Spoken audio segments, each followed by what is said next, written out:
कहानी की शुरुआत जेम्स और मायरा से शुरू होती है। इनकी शादी को काफी समय हो गया था, लेकिन मायरा अभी तक माँ नहीं बन पाई थी, इसलिए वो माँ बनने की दवा खा रही थी। मायरा एक अस्पताल में नर्स थी और जेम्स बिल्डर था। ऐसे ही एक दिन ये दोनों अपने दोस्त रॉनी के घर आए हुए थे। रॉनी काफी पैसे वाला था और उसकी बीवी का नाम सोनिया था। ये चारों कॉलेज के समय के दोस्त थे, इसलिए अक्सर ही एक दूसरे के घर आते जाते रहते थे। जेम्स रॉनी से बिजनेस की बातें कर रहा था, जबकि रॉनी का ध्यान सोनिया की तरफ था, जो खुले में ही रॉनी को रिझा रही थी। दोनों को शादीशुदा जिंदगी में इतना खुश देखकर जेम्स और मायरा को थोड़ा सा अजीब लगता है। उनकी शक्लें देखकर सोनिया उनसे उनकी शादीशुदा जिंदगी के बारे में पूछती है। सोनिया का सवाल सुनकर ये दोनों बुत से बन गए थे, इसलिए सोनिया समझ जाती है कि वो दोनों ज्यादा खुश नहीं है। जेम्स उनके खुश रहने का कारण पूछता है, जिस पर वो दोनों उन्हें बताते हैं कि हम दोनों एक दूसरे के साथ साथ और भी लोगों के साथ रातें रंगीन करते हैं, इसलिए हम दोनों एक दूसरे से कभी बोर नहीं होते, बल्कि इससे हमारे अंदर एक दूसरे के लिए और भी प्यार पैदा होता है। ये बात जेम्स और मायरा की समझ में नहीं आती, इसलिए वो दोनों वहाँ से निकल जाते हैं, जबकि रॉनी और सोनिया वहीं पर शुरू हो गए थे।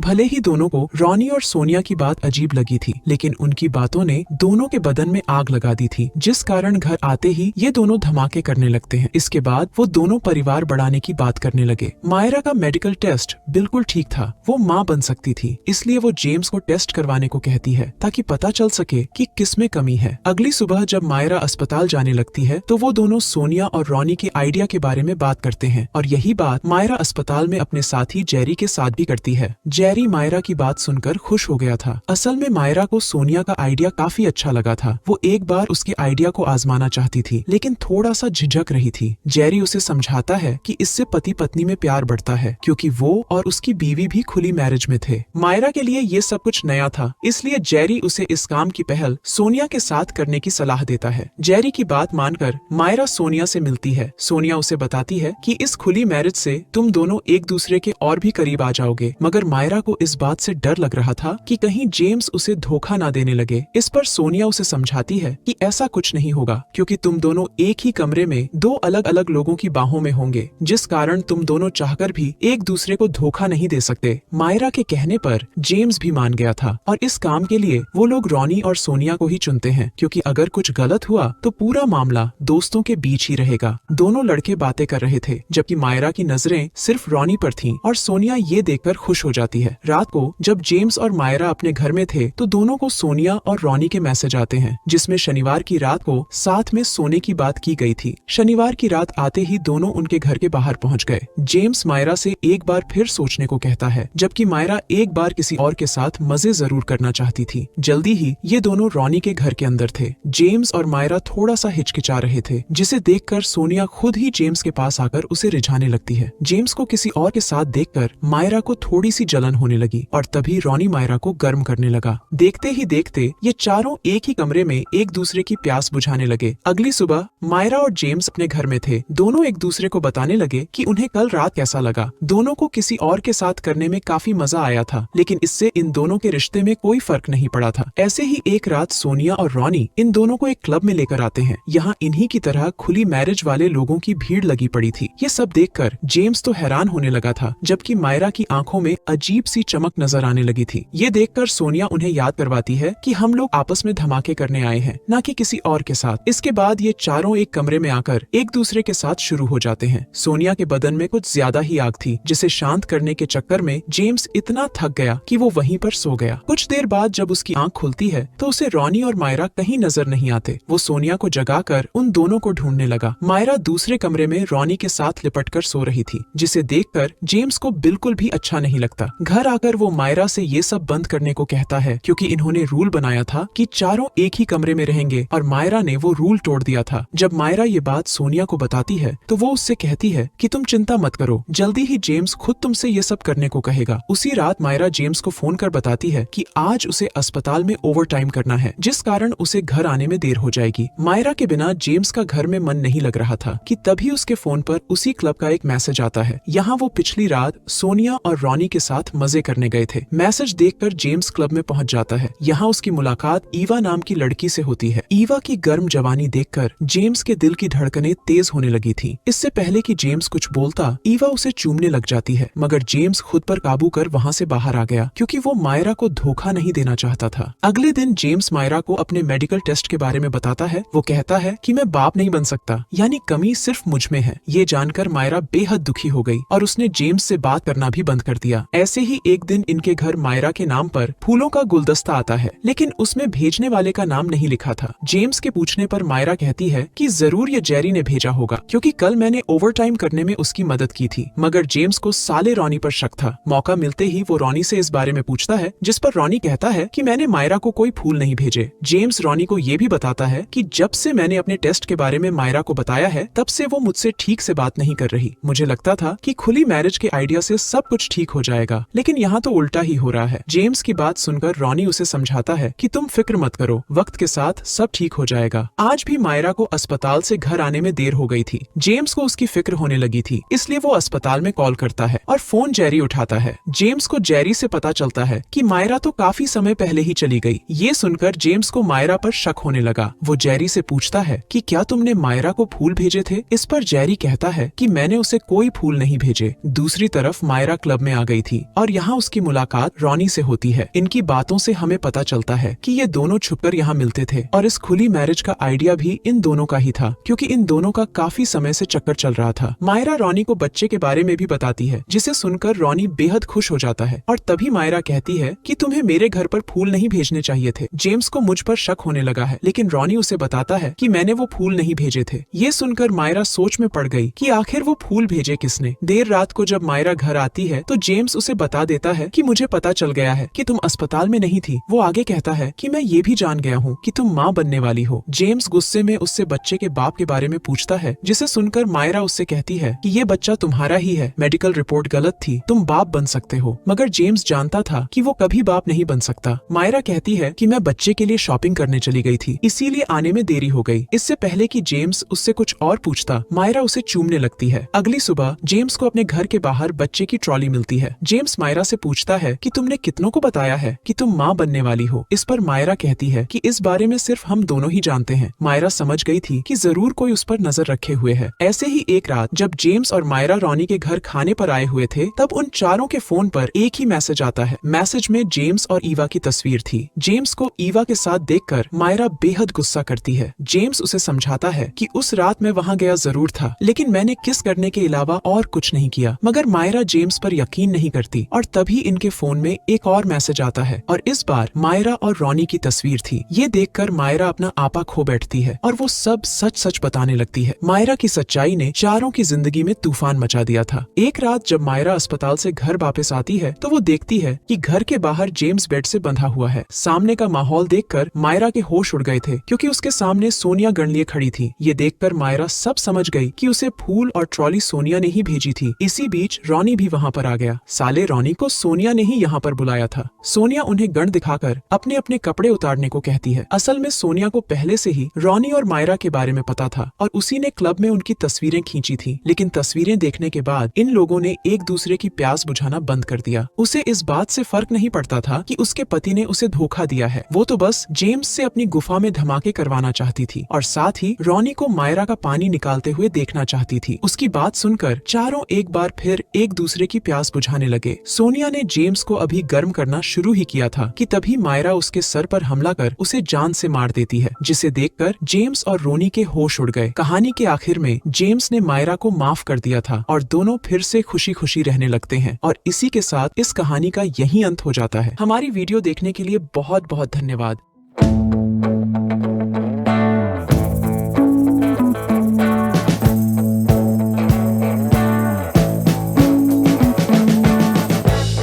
We've been living in sin so long, all the feels are gone. Fella stopped me on the street last night, said everything's alright. Roller coaster,